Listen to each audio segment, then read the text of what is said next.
Hi, this is Jim Hall, and this is Satoshi Inoue-san. And we're here to talk to guitar players who are interested in playing jazz. We're still interested in learning about it. We're doing volume 1 of a 3-part instruction series.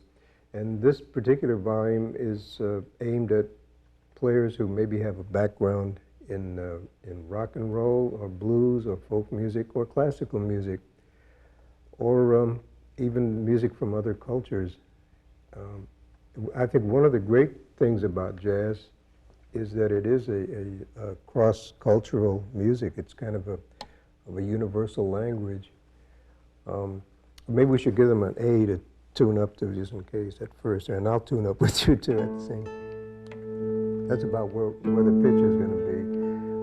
The first thing that we played is called Big Blues, which is something I wrote a while ago. It's dedicated to a great saxophone player named Stanley Turrentine. And some of the notes were supposed to sound like Stanley's playing, like this sort of thing, you know, which he does on the saxophone. We thought we'd start with the blues because that seems to be kind of a common ground between. Where did you first? You started in rock and roll. I was influenced by actually British rock music. British rock music. At the time, they called quote unquote progressive rock. Progressive rock, right? But it's a rock, you know. And yeah, so I'm used to blues scale. Right. At that time. Plays like a kind of a rock and roll blues scale, or just the kind of, it's like a 5-tone scale basically. Yeah, that's what it is.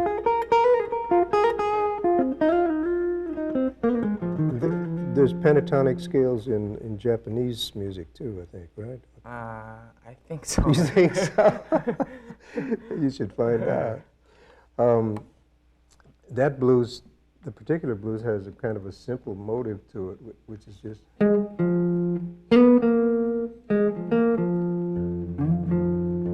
then it's the same idea up.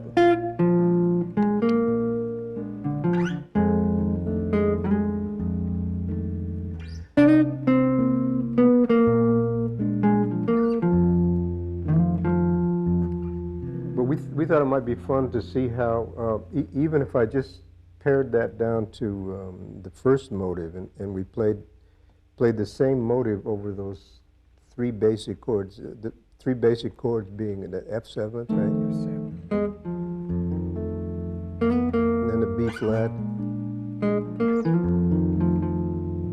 F7th, B flat, 7th, back to F, and then B flat for a while.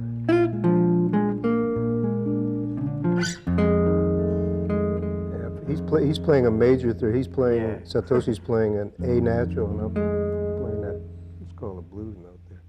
And then a C7, and then a B flat 7. So that's practically a pentatonic scale. Plus this. Oh, you're right, yeah. What do you call this? I guess you'd call that a blues note, or you can get that by bending the string too. Yeah, we won't talk a whole lot about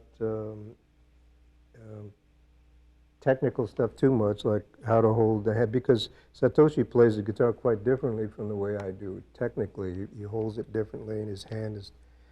You tend to play a little bit more above the strings, I think, than I do. My hand tends to get down in this position a bit. George Benson plays that way. Yeah. I think I pull down on the strings a little more than you do, maybe. Anyway, let's try that same progression, and instead of me, what I did with the motive was I did this thing, then I just opened it up. And then, as an answer, because I feel that the blues is really a kind of a story with two questions and an answer. Then the answer, that sort of thing. So let's just do it with the first part of that part, and I'll play the same motive, and you'll see how it sounds different over those three chords. 2, 1, 2, 3, 4. Keep it the same.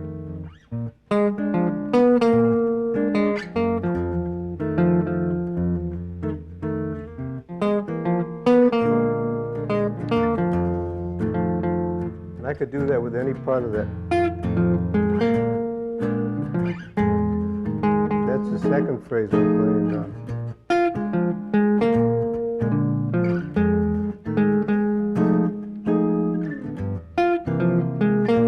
Sorry.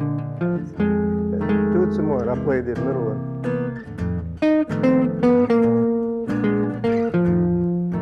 That's the middle motive.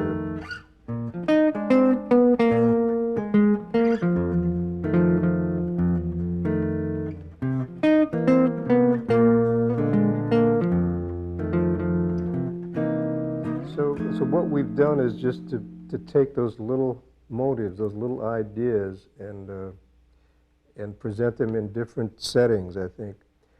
And in a certain sense, that's what jazz is, and that's the way I approach it, is developing short ideas.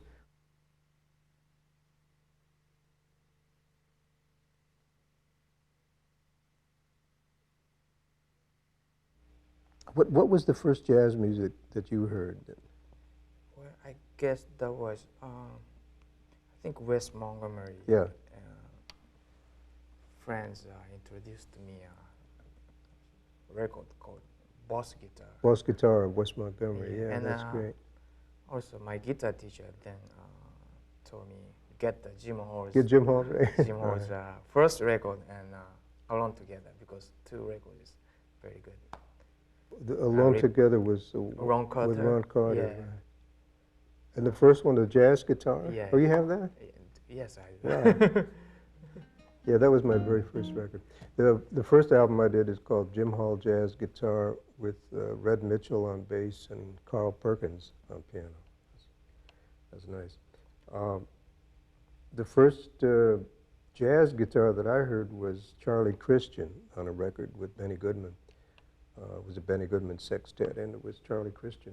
And I never got to see him play. He died really young. But that was a big influence on my life. So it seems that, first of all, for me, learning about jazz is a lifetime process. I mean, I'm sure you do the same thing. I still work on it every day. I listen to music all the time. I listen to all kinds of music. But I think that the process, in order to learn it, like if I were to learn Japanese, which would be incredibly difficult for me, I would probably have to live in Japan for a while and really practice and hear it all the time. And that's what it was like for me learning jazz. Even though I lived in America, I had to listen a lot, and I'm sure you have too. So. Yes, being in New York gives me It's a help. lots of a chance to listen to great players. Yeah. Jazz dialect, which you call. Right, the jazz. Yeah. Jazz language of jazz. Yeah. Yeah, it does take a lot. And also, if I were to learn rock and roll, I guess I would have to Yeah, right. change my hair and listen to a lot of rock and roll for a while.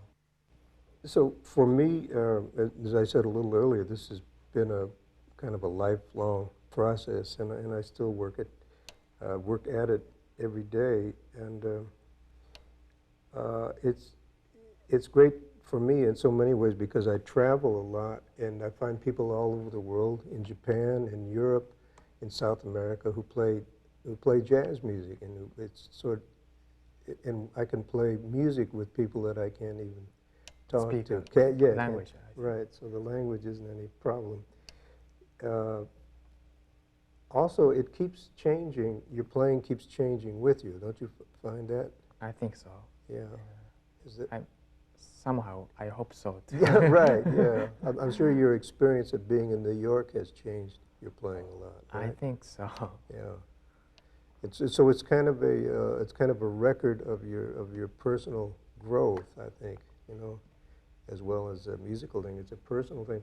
It's like, it's similar to if you have a child and you want to see how the child grows and you draw a line at the top of the kid's head on the wall, right? And then in 2 years he's up and then he's further up. So it's a combination of fun and seriousness and lots of listening, I think. So it's work, but it's the kind of work that's really enjoyable, and it goes on forever.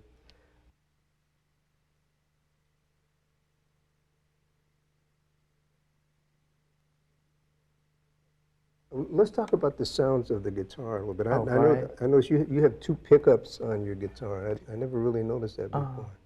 Well, mainly I use this front pickup. You have no choice. Right, I have no choice. I just have this one. Yeah. So I kind of go for basically a mellow sound, I think. But that back pickup. Yeah, some. Oh, right. Oh, I see. You know.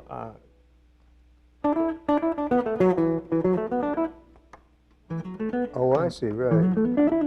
Narrow. Yeah. And then what about depending on where you play the guitar with your right hand, the picking? I mean. Oh, picking. Show how that changes the sound too. Oh. Depending on how close to the bridge you play. Oh, I see.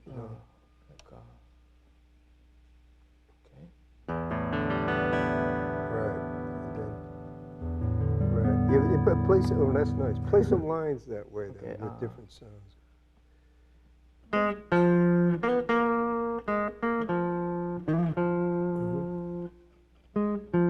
Right, yeah. Right. And then also, depending on what string you play something on, right, it sounds quite different. Yeah, you're very brave to try that. That's all right. Right. Oh, yeah. Yeah. Maybe. That's good with the open B. Yeah.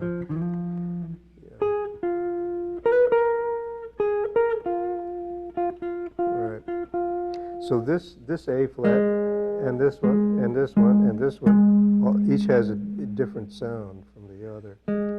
And I think that's good to explore. In fact, a lot of times I practice just on one string, maybe.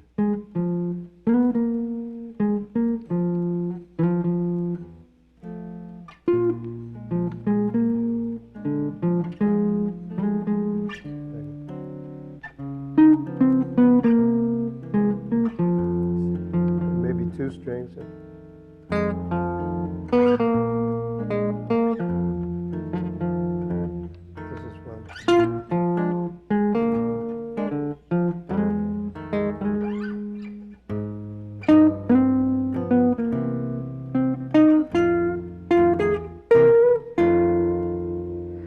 I think that's really good practice for a number of reasons.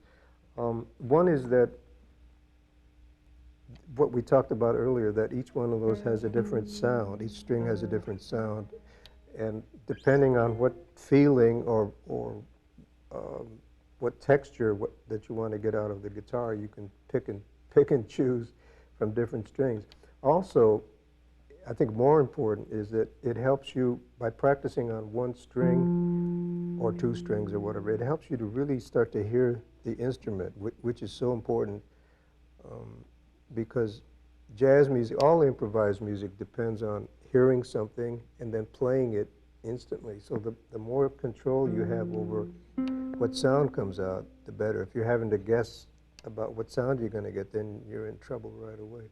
So this is a bit, playing on one string is a bit like playing the trombone, you know, where you have a wind. Position? Yeah. Different You have a position. wind column, an air column, and you just change the length of it.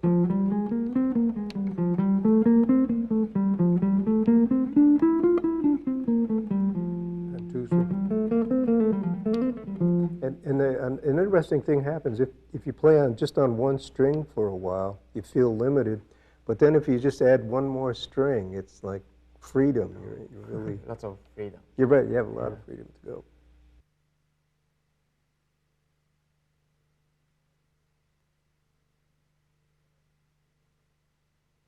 When I was working with Jimmy Giuffre, who's a great clarinet player and saxophone player, Jimmy had a lot of things written where I had to blend with the clarinet.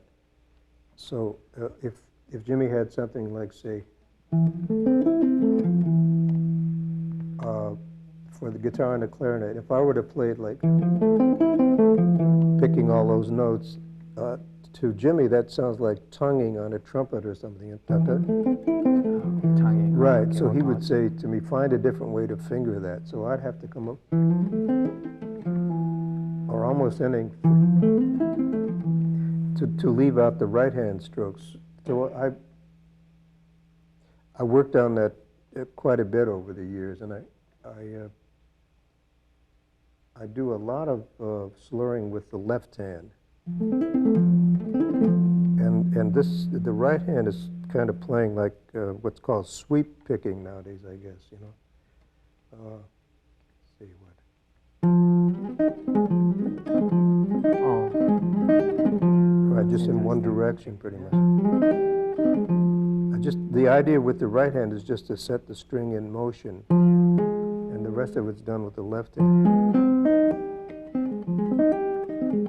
So that's just two strokes, really. Just a downstroke instead of which is a different way to do it. A lot of the guys playing today have incredible you have a really nice right hand technique. Most of my technique is in the left hand, I think.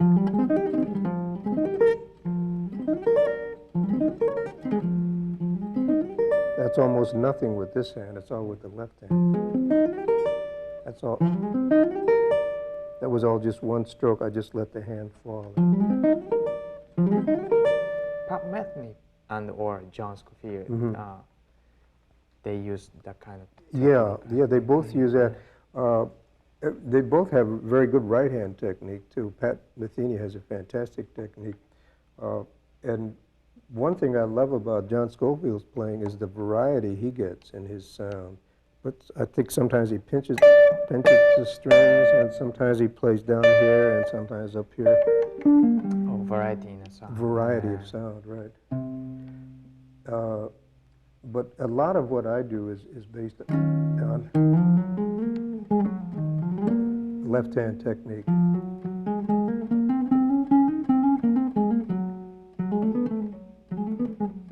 And the right hand is, for me, is basically to set the string in motion, just to get it started, and for accents, as opposed to picking alternate picking, which is also important as a tool.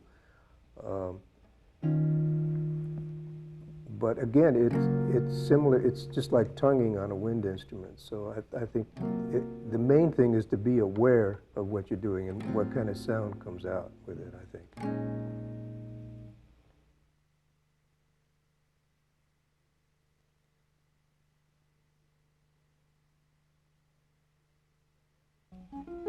I think dynamics. Dynamics. You're talking about loud and soft and thick and thin and all those things. Yeah. I really think they're very important attention-keeping devices, for one thing, because, for instance, everything on a high string would get boring. I think that's the that's the secret, is that things get boring if they don't change. So maybe dynamics within a phrase.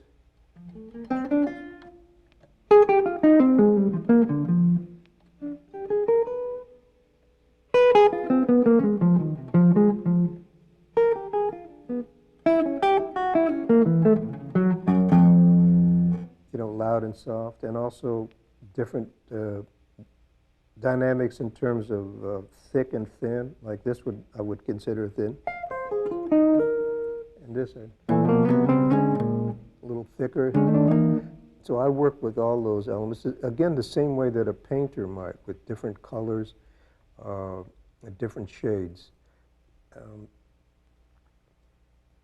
and occasionally, if I'm playing a tune that has a middle part, like a bridge, um, like on Body and Soul of one of the other standards, I might play the middle part of it different from the way I played the other, just for contrast. For the bridge. Yeah, maybe I'll play the bridge with chords and play the beginning with single line, or vice versa. So I consider those elements to be dynamics in a different sense, besides loud and soft. And I think it's the same with all music of all cultures, really. It's contrast, I guess, to keep the attention. They're all attention-keeping devices, getting and keeping somebody's attention. The same as it's when I'm talking or when you're talking.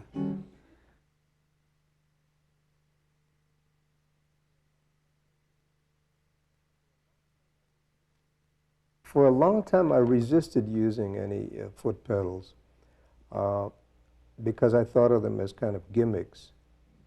And then little by little, Bob Brookmeyer wrote a piece for me one time for it was symphony orchestra and electric guitar. So Bob had me using a chorus foot pedal, a distortion foot pedal, and a wah-wah pedal, I think. Maybe 4. Oh. But so I was dancing all over like Fred Astaire. And it occurred to me as I was doing that a lot of the big bands, like Duke Ellington's band, for instance, used also, I think that's where the wah-wah term was invented, with the mute that the trumpets did, you know, like wah-wah, wah-wah, that sort of thing. I see. So my excuse for using foot pedals, if I need one, is that it has to do with orchestration for me. And I try to use them in the way that an orchestrator would, and I try not to overuse them. Because I think if you play with the foot pedal on all the time, then you've spoiled the whole effect. Then it sounds common. Another thing that happens, I think a positive thing with foot pedals, is that it sort of throws your mind into a different Frame of mind. different frame of mind, right? And you start thinking differently. I use the chorus pedal a little bit on that. Right, this one. I used that earlier on when we were playing that thing in G minor. It gives it a little bit of a distance effect. That's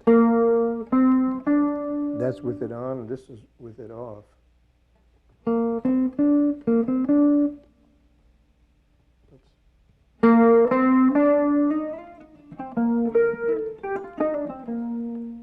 So that presents a slightly different color there, same as in a painting.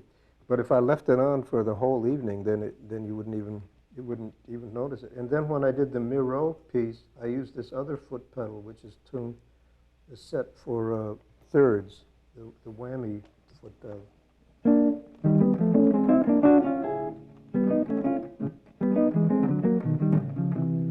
So I would just use that for certain effects, or if I want a real dissonant effect.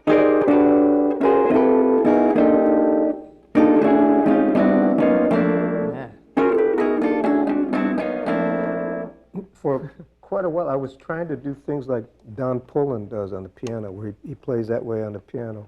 And I was getting him, almost hurting myself.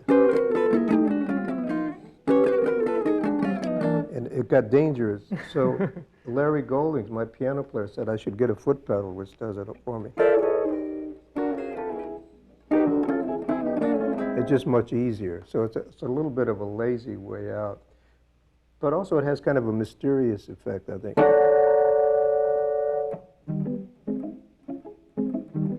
And I could never play thirds that fast without it.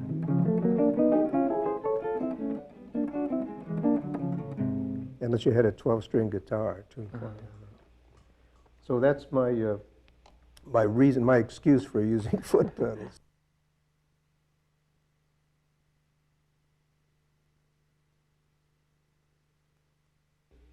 The other thing that I really work on in my own playing is taking a little motive, like 3 or 4 notes, and developing it. So if we were to, let's see, if I were to play on this blues again, maybe, and just use that mode.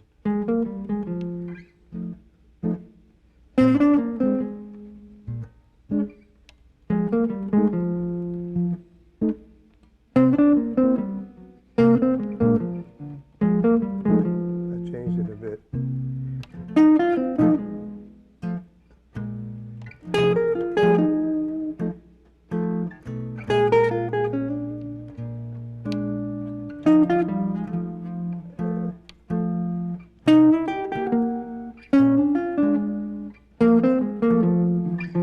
So I do that sort of thing a lot. Take a short idea and develop it in order to get more control over the.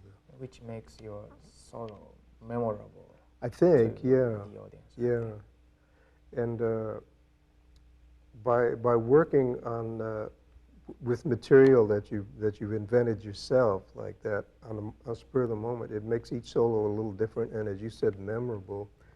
And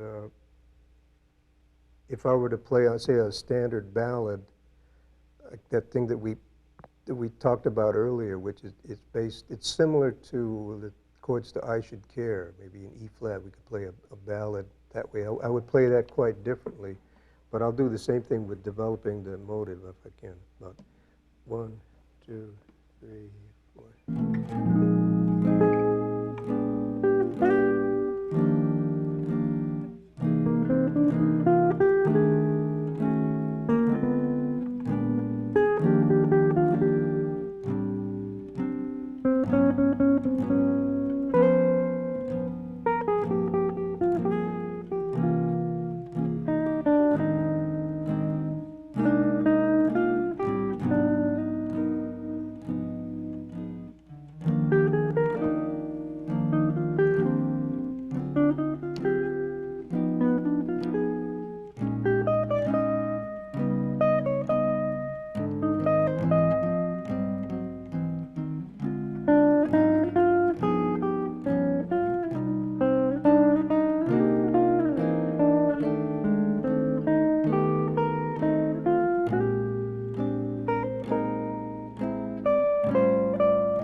tried to stay with a little idea that you were playing such nice chords that I think I got off of the motive, but that was quite different from what we played on the blues, I think.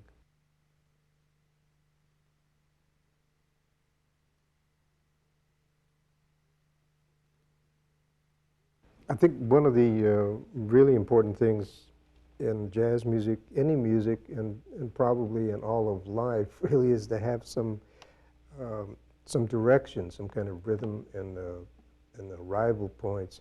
And I think that's what chord progressions are all about, like 2-5-1 has a direction, and right, like an upbeat and a downbeat. Same as the pulse in the body has it. Yeah, right, like an in and out and up and down. I think that's all related, and the same that applies to playing a line in music.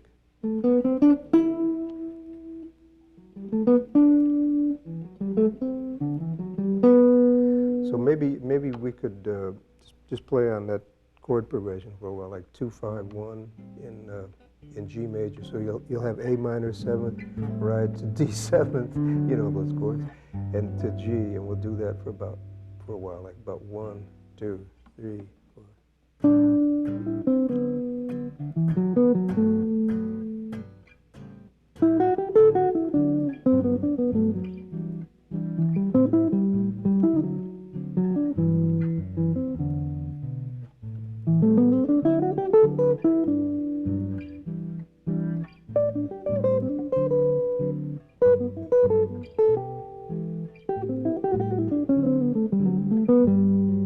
Some direction in.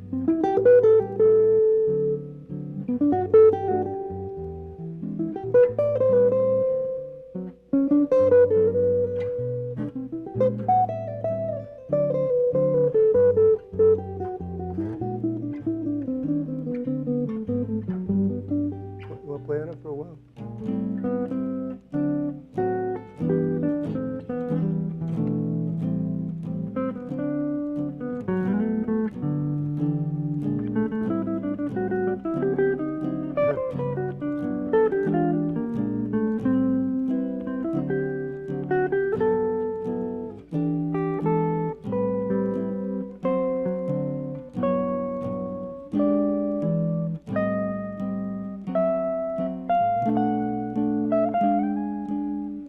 Take it out.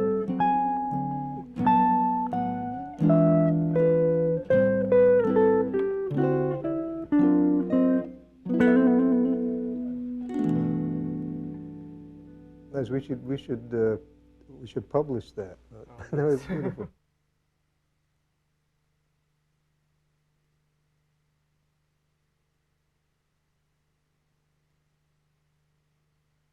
Is transcribing is important to the guitar student? I guess because jazz is a language or a dialect of a musical language, that you probably have to do everything possible to learn it. And I learned maybe just 1 or 2 solos when I was a kid. I learned one of Charlie Christian's that I liked a lot, which was on a blues. And I learned, I think, 1 solo of Barney Kessel's. So you didn't do much transcribing? Not so much. But what I did, and I want to ask you about the same thing, what I did was I would try to get the general feeling of what somebody was doing. Instead of transcribing one note by note? Yeah, instead of specific notes. For me, it was the feeling that was more important. Some people transcribe, Mike Stern still transcribes solos all the time. You do some of that too, I think, right?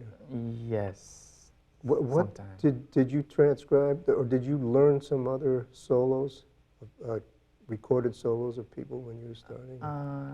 Yes, I transcribed your solo. Okay, you owe me a dinner. I don't have an answer about transcribing, but somebody told me transcribing, but you don't have to write on a paper, or somebody told me you have to write on the paper. Mhm. I think it depends on the On the person. person. You Yeah. know. What do you think about it? I'm maybe too lazy to write things down, but I like the one of Charlie Christian that I remember. It was so clear. It was a blues in F again, same key that we played in earlier. But it's on a record called Grand Slam with the Benny Goodman Sextet, and Charlie plays.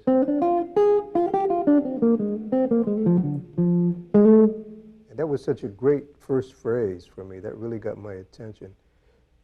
It's still, when I hear that record today, I still wonder what he's going to play next. So the first phrase, see. And then the second one.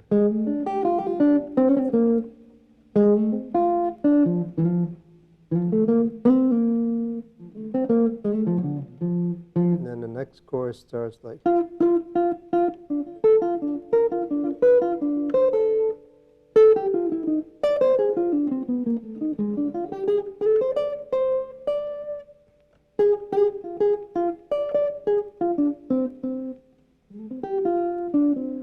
And that was, for me, that was such a marvelous solo, partly because of its clarity. That first phrase.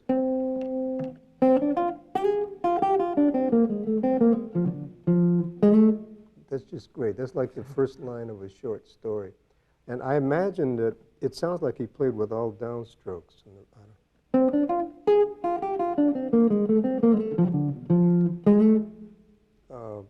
I never saw him play, as I said. But I mentioned that it reminds me of writing, like short story writing in a way, because it's so clear. And what I was going to say earlier about the idea of transcribing is that I think, for me, it's important to listen to solos, listen to players who play other instruments, too. Oh. And so I listen to Lester Young a lot. I listen to Charlie Parker. I listen to Coleman Hawkins. I listen to lots of piano players. I listen to Bill Evans a lot. Again, not to get specific notes, but just to get the general idea. Feeling. Yeah.